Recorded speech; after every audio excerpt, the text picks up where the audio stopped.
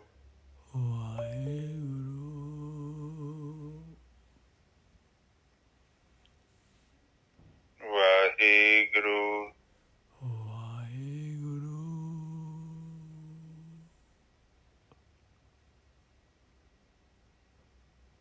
Waheguru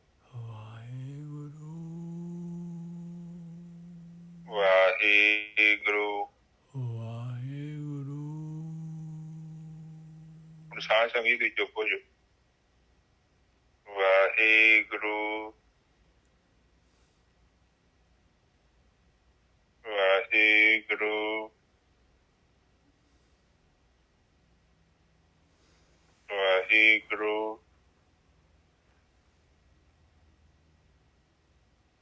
Waheguru